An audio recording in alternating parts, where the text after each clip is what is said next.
Good morning दोस्तों, एक बार पुनः आपका आरके केमिस्ट्री क्लासेस में स्वागत है।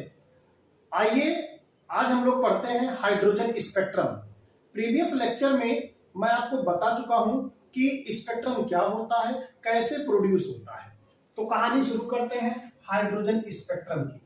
पहली बात तो यह एक इमिशन स्पेक्ट्रम है, इमिशन स्पेक्ट्रम है, साथ ही साथ यह एक एटॉमिक स्पेक्ट्रम है। ये दोनों बातें बहुत इंपॉर्टेंट हैं। इसको हम कैसे प्राप्त करते हैं जरा देखते हैं।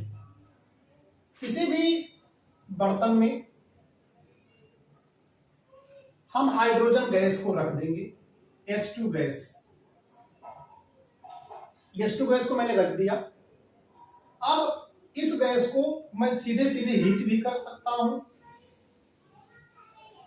ऐसा भी कर सकता हूं कि कैथोड एनोड भी मैं लगा सकता हूं।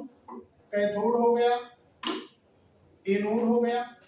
अगर कैथोड एनोड लगाएंगे तो इलेक्ट्रिक करंट फ्लो होगा, तो इसे इलेक्ट्रिक डिस्चार्ज ट्यूब एक्सपेरिमेंट की तरह, जैसे कि हम लोग कैथोड रे एक्सपेरिमेंट में पढ़े थे, ये भी कह सकते हैं। हम दोनों टेक्निक यूज कर सकते हैं हाइड्रोजन स्पेक्ट्रम प्राप्त करने के लिए। याद रखिएगा, पहली टेक्निक थ्रो हीटिंग, मैं हीट करके भी हाइड्रोजन स्पेक्ट्रम प्राप्त करूंगा। और सेकेंड टेक्निक भी मैं यूज कर सकता हूं थ्रो इलेक्ट्रिक डिस्चार्ज या फ्लो ऑफ इलेक्ट्रिक करंट। दोनों टेक्निक के द्वारा आप हाइड्रोजन स्पेक्ट्रम देख सकते हैं, ऑब्जर्व कर सकते हैं। चलिए, मैं हीट के दोनों का कॉन्सेप्ट वही है। इलेक्ट्रिक डिस्चार्ज कॉन्सेप्ट समझना है तो आप प्रीवियस लेक्चर में जाके आप कैथोड रे एक्सपेरिमेंट देख लीजिएगा, तो वहां पता चल जाएगा। वैसे मैं डिस्क्रिप्शन बॉक्स में लिंक भी शेयर कर दे रहा हूं। अब हीट के माध्यम से हम समझ लें, जब किसी बर्तन में रखे हाइड्रोजन गैस को हीट किया जाएगा तो जो भी हाइड्रोजन गैस है वो मॉलिक्यूलर फॉर्म में होता है, H2 के फॉर्म में होगा। अब जब मैं इसे हीट करूंगा तो ये एटॉमिक फॉर्म में आ जाएगा, 2H के रूप में कन्वर्ट हो जाएगा। फिर मैं इसको अगर हीट करूंगा तो इसकी एनर्जी बढ़ेगी, थोड़ी सी इसकी एनर्जी बढ़ जाएगी। अब उसको मैं कहूंगा excited hydrogen atom, excited hydrogen atom. Okay, ये हाइड्रोजन एटम है, ये हाइड्रोजन मॉलिक्यूल है। कहानी समझिएगा, जब मैं इसे और भी अगर मैं इसे हीट करूं, अगर मैं आगे और इसे हीट करूंगा तो हाइड्रोजन के आउटर मोस्ट में जो इलेक्ट्रॉन होगा वो बाहर निकलना शुरू हो जाएगा। इट मींस जो एक्साइटेड हाइड्रोजन एटम है वो कैटायन में चेंज हो जाएगा, H+ इलेक्ट्रॉन। तो अगर यहां तक जाएंगे तो वहां तक नहीं जाना, वहां तक जाने के बाद फिर क्या होगा, दूसरा कॉन्सेप्ट आना शुरू हो जाएगा। फिर कैथोड रे या पॉजिटिव रे डिस्कवरी वाला मामला आ जाता है। आपको केवल एक्साइटेड हाइड्रोजन एटम तक ही जाना है। ओके, अब जो ये एक्साइटेड हाइड्रोजन एटम क्या है, जरा इसको समझ लें। ध्यान दीजिएगा, कोई भी एटम या मॉलिक्यूल, जैसे किसी बर्तन में आपने 1000 मॉलिक्यूल रख दिए, तो उसमें क्या होता है कि मैक्सवेल बोल्ट्जमैन के अकॉर्डिंग उसमें 1% मॉलिक्यूल एक्साइटेड स्टेट में रहते हैं। अब ये क्या है, हल्का समझ लेते हैं। किसी भी मॉलिक्यूल्स के लिए दो अवस्थाएं हैं। मॉलिक्यूल्स बिहेव लाइक अस, जैसे हम लोग, एक अवस्था होती है कि हम लोग जागते हैं, वर्क करते हैं, एक अवस्था होती है जब हम लोग सोते हैं। तो वैसे मॉलिक्यूल्स में भी क्या है, जब ये सोते हैं, स्लीपिंग स्टेट में होते हैं, they have the minimum energy. When they are excited state have maximum energy. मतलब हम ये कह सकते हैं दो कंडीशन है, एक मिनिमम एनर्जी और एक मैक्सिमम एनर्जी। मैक्सिमम एनर्जी वाले केस को बोला जाएगा excited state, excited state. Minimum energy case को बोला जाएगा ग्राउंड स्टेट। अगर किसी बर्तन में मान चलिए 100 मॉलिक्यूल्स हैं, 99% मॉलिक्यूल आपके ग्राउंड स्टेट में रहते हैं। ये हम नहीं कह रहे हैं, मैक्सवेल बोल्ट्जमैन का एक्सपेरिमेंट कहता है। 1% मॉलिक्यूल एक्साइटेड स्टेट में है। कहानी कुछ इस तरह से, 100 बच्चे किसी क्लास में हैं तो 1% बच्चा या एक बच्चा बहुत एक्टिव रहेगा, that will be excited state. बाकी जो 99 है वो बस काम चल रहा है। वास्तव में होता क्या है, बट मैं इस 99% बच्चे को भी मैं एक्साइटेड स्टेट मिला सकता हूं। कैसे? यदि मैं मॉलिक्यूल्स के ऊपर एनर्जी डाल दूं, इलेक्ट्रिक करंट फ्लो कर दूं, हीट के माध्यम से एनर्जी दे दूं, तो ये जो ग्राउंड स्टेट वाले हैं मॉलिक्यूल्स, ये भी एक्साइटेड स्टेट में धीरे धीरे जाना शुरू कर देते हैं। चलते हैं, मानते हैं कि कोई भी मॉलिक्यूल को मैंने एनर्जी दिया, ये ग्राउंड स्टेट से कहां जाएगा? एक्साइटेड स्टेट में जाएगा। कोई भी मॉलिक्यूल यहां से यहां पहुंच गया। अब जो एक्साइटेड स्टेट है, they are the short lived. इस अवस्था में व्यक्ति बहुत कम समय तक रहता है। भाई देखा जाए 24 आवर्स में आई थिंक 6 to 7 आवर्स आदमी जो है थोड़ा सा ये आप समझ लीजिए कि जैसे एक्टिवनेस अवस्था जो होती है वो बहुत कम है। अगर मैंने इनको एनर्जी दिया तो यहाँ ये बहुत कम देर तक रुकेंगे, 10⁻⁴ सेकेंड टू 10⁻�6 सेकेंड तक ही रुकेंगे। अब जो एनर्जी एब्जॉर्ब करके ये गए हैं, अब वहां कुछ देर रुकेंगे, ज्यादा देर रुक नहीं पाएंगे। उसका रीजन भी है, as energy increases stability decreases. मतलब एनर्जी और स्टेबिलिटी में एक कॉन्सेप्ट चलता है, energy inversely proportional to stability. अब यहां रुकने के तुरंत बाद 10⁻�6 सेकंड बाद ये वापस आएंगे। तो जब ये वापस आएंगे तो दे इमिट्स एनर्जी। ये जो एनर्जी हीट के रूप में एब्जॉर्ब करके गए हैं, that will emits in the form of radiation. उसी को ये रेडिएशन या रेज के फॉर्म में इमिट करेंगे। ओके, अब जो भी रेडिएशन की फॉर्म में इमिट कर रहे हैं, हम तुरंत क्या करेंगे, इसी को मैं समझने का प्रयास करूंगा। मैं इसके सामने प्रिज्म रख दूंगा। प्रिज्म क्या करेगा, उस रेडिएशन में जो भी डिफरेंट कोई भी रेडिएशन, इधर कलेक्शन ऑफ डिफरेंट वेव्स, तो ये क्या करेगा, डिफरेंट वेवलेंथ में उसे क्या करेगा, सेपरेट करेगा, डिफ्रेक्ट कर देगा। तो जो भी हमको मिलेगा डिफ्रेक्ट के फलस्वरूप, दैट विल बी स्पेक्ट्रम। अब चूंकि मैंने अगर हाइड्रोजन मॉलिक्यूल लेते हैं तो हाइड्रोजन स्पेक्ट्रम कहा जाएगा। ओके, तो इस कॉन्सेप्ट को चलिए समझने का प्रयास करते हैं। आप इसको एक बार लिख सकते हैं अपने नोट में।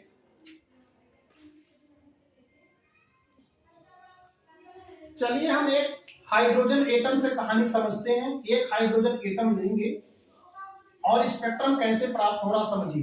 पहले इस एटम का स्ट्रक्चर समझिए। एटम कोई भी स्फेरिकल होता है, सेंटर में न्यूक्लियस होता है। ओके, हाइड्रोजन एटम का जो भी एटॉमिक नंबर 1 है, एटॉमिक वेट भी 1 है। ओके, तो एटॉमिक नंबर इक्वल्स टू क्या होता है, number of proton equals to number of electron. तो मैं ये कह सकता हूं इस एटम में एक इलेक्ट्रॉन होगा और एक प्रोटॉन होगा। न्यूट्रॉन इसमें 0 होते हैं। हाइड्रोजन एटम ही एक ऐसा एटम है जिसमें 0 न्यूट्रॉन होते हैं। अब देखिए, इलेक्ट्रॉन जहां रिवॉल्व करता है न्यूक्लियस के चारों, दैट विल बी ऑर्बिट और सेल। अभी हम लोग next lecture bore atomic theory में, बोर एटॉमिक मॉडल में हम लोग पढ़ेंगे इस बात को कि न्यूक्लियस के चारों जो स्फेरिकल पाथ होता है, जो सर्कुलर पाथ होता है, दैट विल बी ऑर्बिट। अब न्यूक्लियस के चारों कई ऑर्बिट पॉसिबल है। ओके, बोर ने इसका नाम दिया, जो न्यूक्लियस के पास है उसे KLMNOP ETC आप कर सकते हैं, कोई दिक्कत नहीं है। अब जब किसी हाइड्रोजन एटम को आप हीट करेंगे तो क्या क्या हो सकता है, एक तो न्यूक्लियस डिस्टर्ब हो सकता है, लेकिन न्यूक्लियस की जो एनर्जी है वो किसी भी एटम में बहुत ज्यादा होती है और न्यूक्लियस सेंटर में होता है। तो जब मैं हीट करूंगा तो पहले सेंटर वाली चीज डिस्टर्ब ना होके पहले जो हमको रास्ते में मिलेगा इलेक्ट्रॉन डिस्टर्ब होगा। तो ऐसे में क्या होगा, इलेक्ट्रॉन इसका डिस्टर्ब होगा, इलेक्ट्रॉन एनर्जी को एब्जॉर्ब करेगा। भाई मैं एनर्जी दे रहा हूं, अब एनर्जी एब्जॉर्ब करके इलेक्ट्रॉन एक्साइटेड लेवल में जाएगा। अब वो एक्साइटेड लेवल हो सकता है न्यूक्लियस के बगल जो भी स्फेरिकल सेल है, जो भी सर्कुलर पाथ है, उसको मैं मानता हूं L इक्वल टू 1 2 3 4 5 6 भी मान सकता हूं, KLMNO भी मान सकता हूं। आगे इसके बारे में चर्चा करेंगे।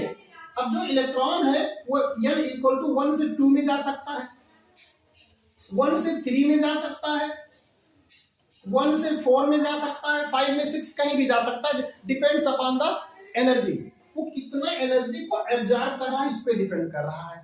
मान लीजिए मैं मान लेता हूं कि सपोज दैट मैं इसका स्ट्रक्चर कुछ इस तरह से बना दूं, कुछ इस तरह से। मान लीजिए हमारा इलेक्ट्रॉन यहीं कहीं था और ये जंप करके चला गया सबसे ऊपर। कहीं भी जा सकता है, इस लेवल पे इस कहीं भी जा सकता। मैं इसको n इक्वल 1 2 3 4 5 मान सकता हूं। तो जब ये लौट के आफ्टर 10⁻⁻6 सेकेंड, ये जब this is the excited state time, जब ये लौटेगा तो ये कहां आ सकता है, किसी अपने किसी भी लेवल, इस लेवल में आ सकता है या इस लेवल में आ सकता है या उसी लेवल में आ सकता है। क्लियर? तो जब ये लौटेगा तो मान लीजिए दूसरे लेवल में आता है तो कुछ ना कुछ, या ऐसा भी हो सकता है इससे नीचे वाले लेवल में भी जा सकता है। तो जो ये एनर्जी इमिट करेगा दैट वो रेडिएशन के फॉर्म में इमिट करेगा, और उसी रेडिएशन को हम प्रिज्म से अगर फ्लो करते हैं, पास करते हैं, तो हाइड्रोजन स्पेक्ट्रम प्राप्त होगा। तो देखा गया कि हाइड्रोजन स्पेक्ट्रम में स्पेक्ट्रल लाइंस प्राप्त होती, कई स्पेक्ट्रल लाइंस प्राप्त होती हैं। वो कैसे प्राप्त होती हैं उसको पिक्चर के माध्यम से समझने का प्रयास करते हैं। मानते हैं कि हमारा जो भी इलेक्ट्रॉन है वो n इक्वल टू 1 में है। चलिए मैं लेवल कहीं बना दे रहा हूं।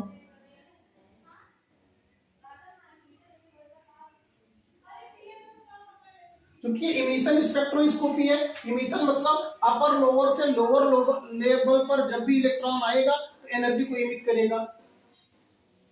चलिए मैं इसके लिए मान लेता हूं यह बराबर 1 2 3 4 5 6 7 8। क्लियर? अब मान लेते हैं इलेक्ट्रॉन एक्साइटेड होकर n इक्वल 8 में गया है, तो जब यहां से लौटेगा तो कहां आ सकता है, n इक्वल 1 में आ सकता है, या 7 में भी इलेक्ट्रॉन एक्साइटेड इलेक्ट्रॉन जाके लौट सकता है, कहां 1 में। 6 से भी लौट सकता है, कहां 1 में। इसी तरह 5 से भी लौट सकता है, 4 से 3 से 2 से 1 में लौट सकता है। सिमिलरली हम ऐसे भी कह सकते हैं n इक्वल 1 में एक्साइटेड इलेक्ट्रॉन ना लौट के n इक्वल 2 में भी तो आ सकता है। 8 से सीधे 2 में आए, 7 से सीधे 2 में आए, ऐसा भी हो सकता है 6 से सीधे 2 में आए, ऐसा भी तो हो सकता है 3 में आए, ऐसा भी हो सकता है 7 से 3 में आए, 6 से 3 में आए, 5 से 3 में आए, 4 से 3 में आए, ऐसा भी तो हो सकता 4 में आए, हो सकता है। ऐसा भी हो सकता है कि 5 में आए, ये आपका 5 में भी तो आ सकता है, 5 में 8 से 5 में आ सकता है। अब जरा देखिए, अगर n इक्वल 1 में आ रहा है, याद रहे इस कॉन्सेप्ट को। अगर मैं कहूं, चलिए मैं लिख दे रहा हूं n1 level n2 level. Clear? अगर n1 बराबर 1 2 3 4 5 हो सकता है। अब अगर n1 1 है तो जाहिर सी बात है n2 2 3 4 5 6 7 8 होगा, 2 3 4 5। अगर n1 2 है तो 3 4 5 से इलेक्ट्रॉन एक्साइटेड इलेक्ट्रॉन लौट के आएगा, 3 है तो 4। मतलब आप ये कह सकते हैं जो n2 होगा, n2 जो होगा n1 प्लस 1 होगा। अगर n1 4 है तो ये 5 हो सकता है, 6 हो सकता है, 7। ये 5 है तो ये हो सकता है आपका 6 7 8। ठीक? अब चूंकि ये डिफरेंट, अगर n बराबर 1 में आ रहा है तो जो भी स्पेक्ट्रल लाइंस मिलती है उनका नाम क्या, अलग अलग साइंटिस्ट जिन्होंने इसको खोजा उन्हीं के नाम पर इसका नाम रख दिया गया स्पेक्ट्रल लाइंस। लाइमन सीरीज अगर 1 में लौट रहा और अगर सेकंड में लौट रहा तो बाल्मर सीरीज, और थर्ड में लौट रहा तो पास्टन सीरीज, और अगर 4 में लौट रहा, मान लीजिए कि 5 6 से लौट के 4 में आ रहा है तो उसे बोला जाएगा ब्रैकेट सीरीज, ब्रैकेट सीरीज। और 5 में अगर लौट के आ रहा तो उसे बोला जाएगा फुल सीरीज। ओके? अब ये किस रीजन में जो भी लौट के आएगा, जो भी रेडिएशन इमिट करेगा, वो किस रीजन में इमिट करेगा, यूवी, विजिबल, आईआर, माइक्रोवेव, किस रीजन में, तो उसको भी साइंटिस्ट ने रीजन को पता किया। तो पता चला अगर लाइमन सीरीज हमेशा यूवी रीजन में पाया गया, अल्ट्रावायलेट रीजन, जबकि बाल्मर सीरीज वो पाया गया विजिबल रीजन में, पास्टन सीरीज पाया गया आईआर रेंज में, इंफ्रारेड रेंज में या आईआर रीजन में, और जो ब्रैकेट सीरीज है वो मिला आपका फार IR रीजन, और जो फुंड सीरीज है ये भी फार IR रीजन। देखिए रीजन मतलब इनका अलग अलग, जैसे मैंने कहा यूवी रीजन, तो इसका अलग वेवलेंथ होता है, अलग फ्रीक्वेंसी होती है। प्रीवियस लेक्चर मैंने बताया जो डिफरेंट रेडिएशंस होते हैं having the different characteristics of the frequency and wavelength. Okay, अब जो देखिए आप जानते हैं अल्ट्रा वायलेट है, विजिबल है, इंफ्रारेड है, बट इन फार वास्तव में जो IR रेडिएशन होता है उसे 3 रीजन में बांट दिया गया। इंफ्रारेड पार्ट को एक तो होता है नियर, एक होता है मिड, एक होता है फार। फार की वेवलेंथ मैक्सिमम होती है, नियर की वेवलेंथ मिनिमम होती है, और इसे बीच में इसकी वेवलेंथ होती है। तो ये अलग अलग सीरीज होती है। अब जो भी सीरीज प्राप्त हो रही है, स्पेक्ट्रल लाइंस बोल सकते हैं इनको, ये स्पेक्ट्रल लाइंस है। कितनी 5 सीरीज प्राप्त होती है।